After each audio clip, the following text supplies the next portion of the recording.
Hoy vine al Cerro Colorado de Tijuana. No venía a orar por la ciudad, sin embargo, pues estuve orando por la ciudad. Hace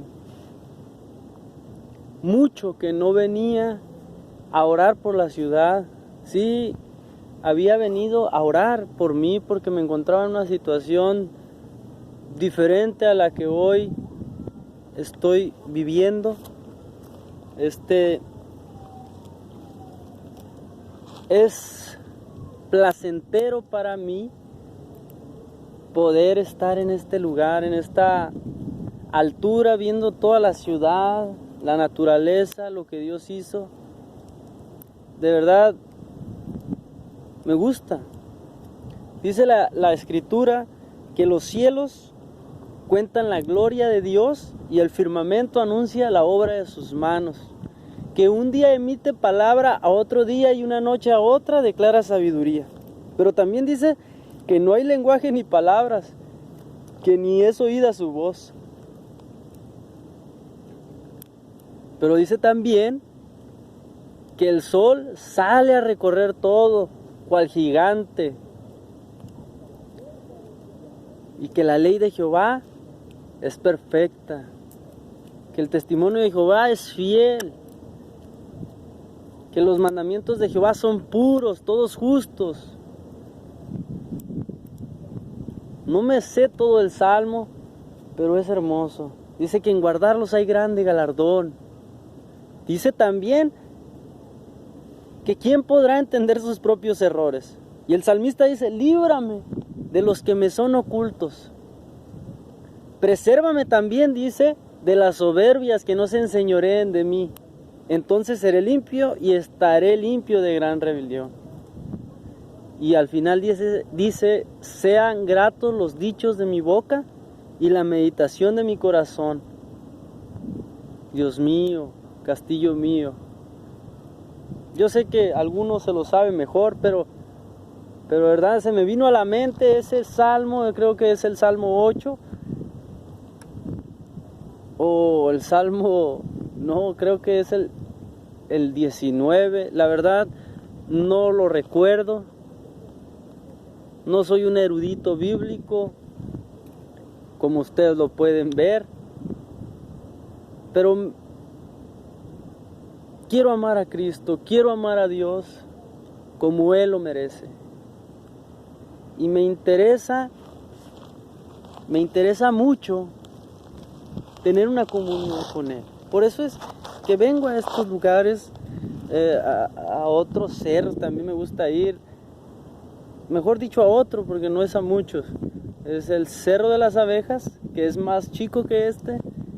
También tengo un video ahí, pero ese video lo hice como a las 4 de la mañana. Una vez que no podía dormir. Y me fui en la bicicleta con una lámpara en el casco y intercedí por la ciudad de Tijuana en esa ocasión también. Pero también los había seguido a hablar con Dios. Es hermoso, yo se lo recomiendo. No sé si ustedes tengan el hábito de hacerlo, a lo mejor lo han hecho en algún momento de sus vidas. Pero es hermoso. También cuando venía subiendo a este cerro, me acordé de la historia de Moisés, cómo él estando pastoreando las ovejas de su suegro, me imaginé algo así, como algo desértico, algunas montañas, y él apartado de sus ovejas, mirando cómo la zarza se prendía y no se consumía. Y él tuvo un encuentro con el Señor ahí en la soledad, y Dios lo llamó a un trabajo totalmente extraordinario, totalmente espectacular. Él nunca pensó que Yo creo que nunca pasó por su mente que él iba a poder abrir el mar rojo con una simple vara, que él iba a poder tocar una piedra y que brotara agua, que él iba a poder derrotar a Faraón. Yo creo que ni en sus sueños más aventureros lo imaginó. Pero cuando Dios pone su mirada, cuando Dios escoge, ¿qué podemos hacer? Recuerdo también lo que le pasó a Jonás, cómo Dios lo elige para dar un mensaje clave de arrepentimiento para la ciudad malvada de Nínive. Yo en alguna ocasión estuve estudiando de los ninivitas y era una ciudad muy cruel, con muchos homicidios, una ciudad que tenía la costumbre de matar a los judíos de maneras muy crueles. Los llenaban de brea, los usaban como antorchas, los metían entre las paredes de Nínive, los muros estaban llenos de cuerpos, de muertos. Y Jonás no quería ir a predicar un mensaje de salvación para esas personas, porque él sabía que la bondad de Dios es muy generosa y que si ellos hacían caso, Dios no los iba a destruir. Por lo tanto, Jonás dijo, yo no hago caso y mejor me voy. Y ustedes recuerdan que Jonás tomó un barco a la ciudad de Tarsis, si mal no recuerdo. Pero Dios no lo había enviado a Tarsis, lo había enviado a Nínive. Y en ese barco sucedieron cosas que él no contemplaba. Él iba muy a gusto en su viaje, descansando, relajado. Y Nínive estaba a punto de ser destruida, muchas miles de vidas iban a perecer y él estaba disfrutando el viaje.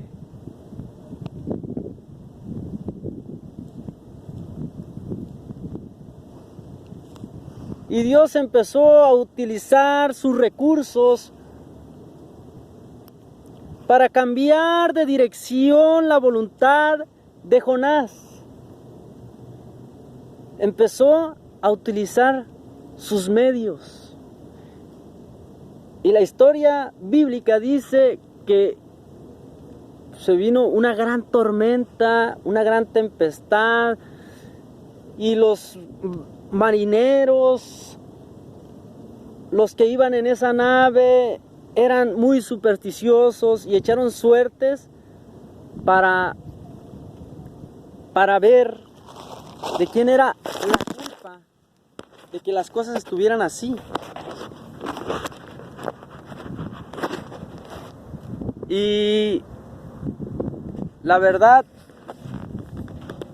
se dieron cuenta que era Jonás el del problema, y todavía le preguntaron a él, ¿qué está pasando? Dinos. Y él les dijo, sinceramente, la única solución es que ustedes me avienten al mar. Pero fíjate que no era la única solución.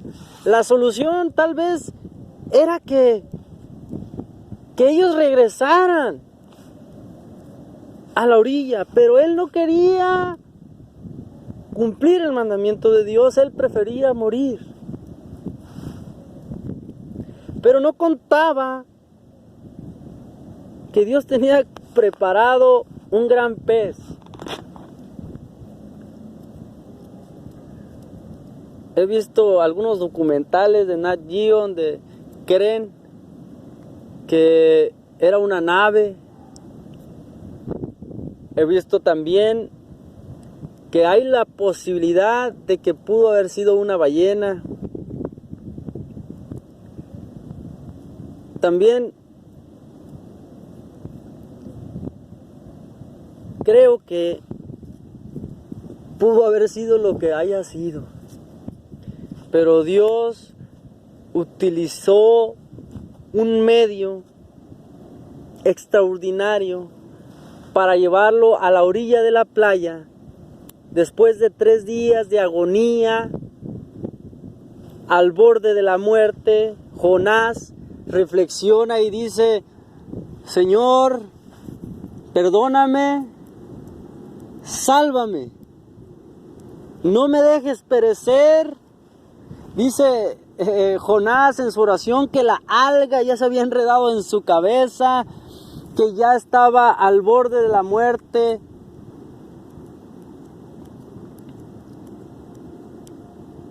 Y Dios lo depositó en la arena. Dios lo depositó en la ciudad de Nínive.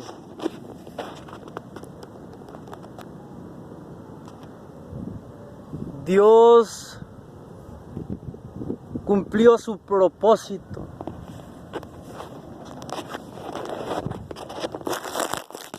Yo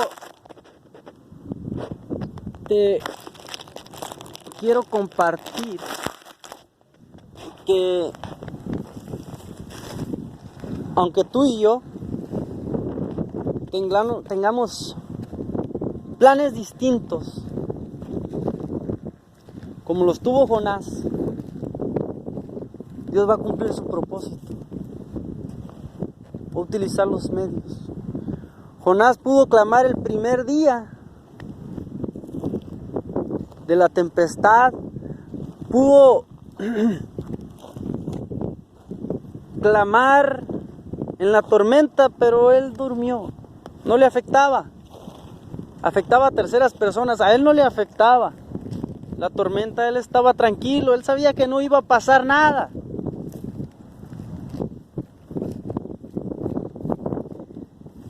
Y cuando tuvo la oportunidad de sincerarse con los marineros,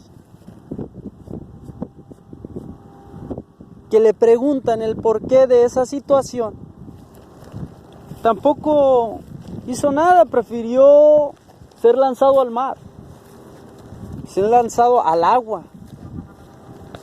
Y después de eso, no conforme de que sucede eso, el primer día se la pasó callado, el segundo igual, hasta el tercer día que sintió ya que si era difícil aguantarse y morir, clamó al Señor. Dios va a cumplir su propósito en ti. Pablo es un ejemplo de lo que le pasó a Jonás. Pablo perseguía a la iglesia y él pensaba que ese era su propósito. Pero después, cuando él entiende que las cosas no eran así, por aquella revelación que le sucede cuando va a Jerusalén a perseguir, con cartas ya de otros fariseos, de algunos religiosos, líderes de aquel tiempo, sucede que él entiende que desde antes de su nacimiento Dios lo había escogido. Lo dice en Gálatas, en la carta a los Gálatas, en el capítulo 1, él se presenta como apóstol de Jesucristo, que Dios lo escogió antes de nacer.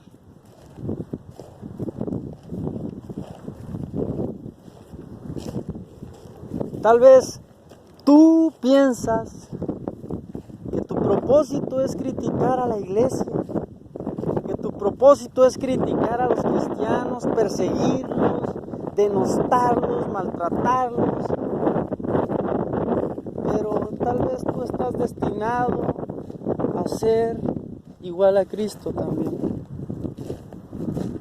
Tal vez tú estás destinado a ser un mártir de Jesucristo, a predicar su evangelio, así como lo hizo Jonás, a fin de cuentas, así como lo hizo Pablo, así como lo hizo Moisés, hombres renuentes a la voluntad de Dios, que aún sabiendo algunos de ellos, como Jonás, como Moisés, que la voluntad de Dios no era lo que ellos estaban haciendo, sin embargo, decidieron caminar hacia otro rumbo y les fue mal. Yo te invito a que hagamos un acto de reflexión y platiquemos con Dios y le preguntemos: Señor, ¿estoy caminando dentro de tu voluntad?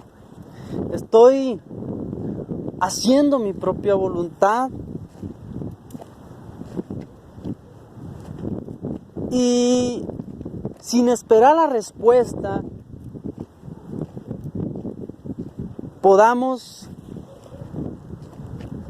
pedirle al Señor, en el nombre de Jesús, que tome el control y que su Espíritu sea nuestra brújula, nuestra fuerza para llegar a ese objetivo claro que Dios tiene para nosotros. Hermanos, amigos, los quiero. Si no los quisiera, no me tomara el tiempo de hablarles. Yo de verdad quisiera que todos estuviéramos con el Señor, que todos estuviéramos con Dios en las calles de oro, el mar de cristal, que la Biblia nos habla.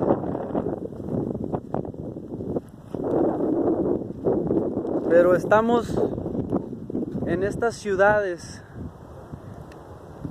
muchas de ellas primermundistas, otras mal acomodadas de tercer mundo. Y en esta vida hay sufrimiento, también hay momentos de alegría, ¿por qué no decirlo? Pero esta vida de verdad es un sinsentido si Dios no está con nosotros, si Dios no nos ayuda.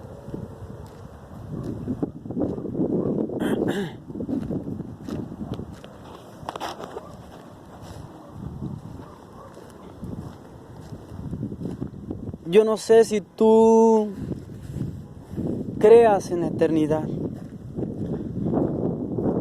Hay un escritor que leía a Hitler, creo que es Nietzsche, no recuerdo bien, estaba leyendo un libro de él, que dice que el hombre que no se conforma a esta vida está mal, que la teología es invento del ser humano y que la peor cosa que le ha pasado al mundo es el cristianismo. Porque han inventado una eternidad, han inventado un mundo distinto al que hoy vivimos. Que la única vida que hay es esta. Y deberíamos de preocuparnos los unos por los otros y heredar un mejor planeta a las nuevas y futuras generaciones. Y suena bien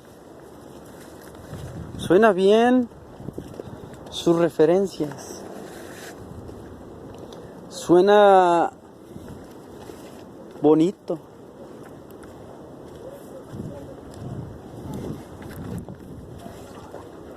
Pero dice la Escritura que lo que vemos no debemos de esperarlo. Pero si lo que no vemos, lo esperamos con paciencia, lo guardamos. A lo que voy es que la fe es la certeza de lo que se espera, la convicción de lo que no se ve. Pero sinceramente nuestra fe es ayudada por la creación misma.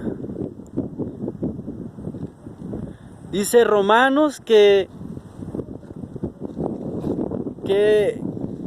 no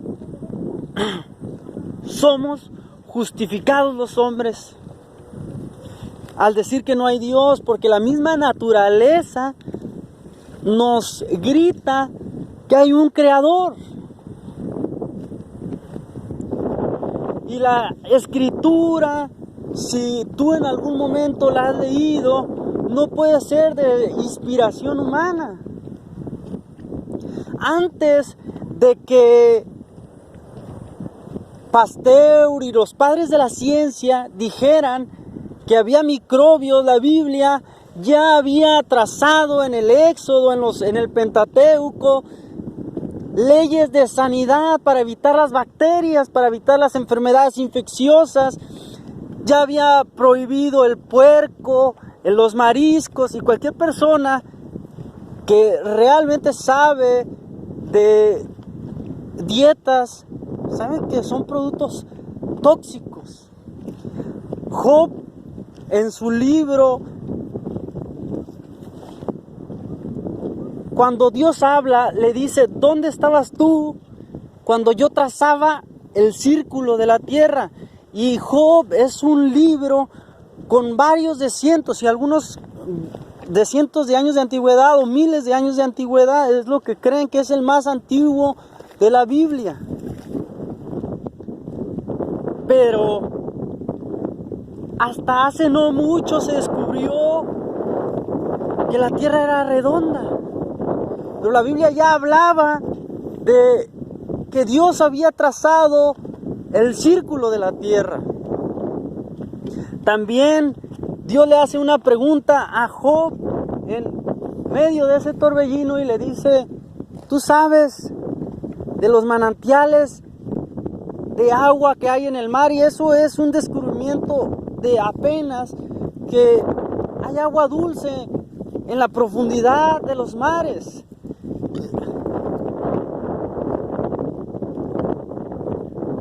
La Biblia no es de inspiración humana, es palabra viva de Dios. Nuestra fe no es ciega, como muchas personas lo creen. Nuestra fe no es estúpida, como muchas personas lo creen.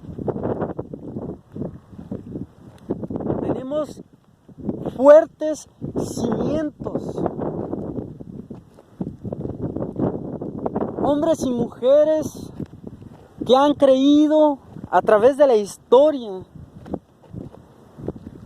y nos dan el ejemplo de cómo tener una relación con Dios.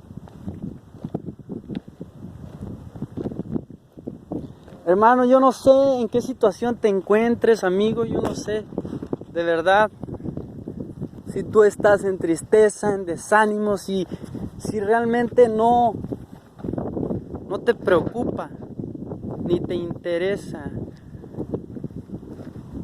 tener una comunión con Dios, servirle y estar con Él. Pero lo que sí te puedo decir es que Dios tiene todo en sus manos. que Él es todopoderoso. Y si Él puso su mirada en ti, agárrate. Agárrate si eres desobediente. Porque terrible cosa es caer en manos de un Dios vivo. Y no quiero meterte miedo, es algo que yo estoy viviendo en lo personal. No podemos decirle que no a Dios, podemos decirle que no a la novia, podemos decirle que no a la esposa, podemos decirle que no inclusive a la suegra, pero no le podemos decir que no a Dios. Porque ese no se va a transformar en sí. En algún momento que la presión o el agua te llegue al cuello, va a empezar a salir el sí, Señor. Aquí estoy, habla que tu siervo oye. A mí me hubiera gustado y me gustaría ser una persona inteligente, como lo hay muchos, que en cuanto reciben el llamado de Dios, no dan vuelta atrás, caminan hacia adelante, hacia el llamamiento del Señor, como lo decía Pablo, desde su llamamiento dijo, prosigo a la meta, al blanco, al supremo llamamiento, y no es del que corre, también decía, sino del que Dios tiene misericordia. Pero vemos un hombre que logró más que cualquier apóstol, y fue el último apóstol. Él ni siquiera conoció a Jesús en persona, pero fue el que más compartió el evangelio, el que más ciudades alcanzó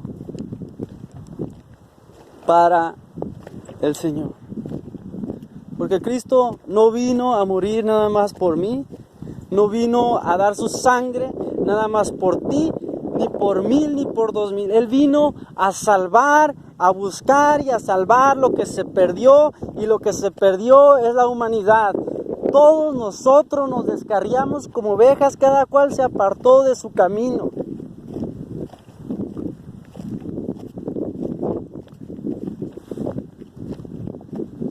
Por eso hoy me gustaría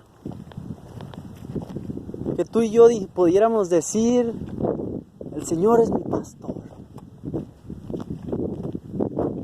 Podamos decir, Dios mío, aquí estoy. Háblame, que tu siervo escucha.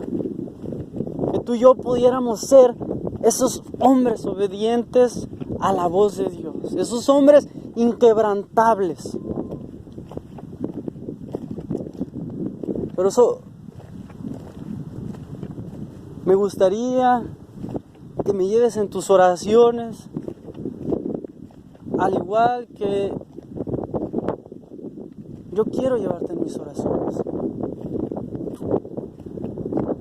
Porque la Escritura dice que somos el cuerpo de Cristo. Yo no te voy a hablar de alguna religión, yo no pertenezco a alguna iglesia de las que se denominan o se autodenominan de Cristo. Porque dice la Escritura que habrá muchos engañadores, falsos maestros, que introducirán encubiertamente herejías destructoras y aún negarán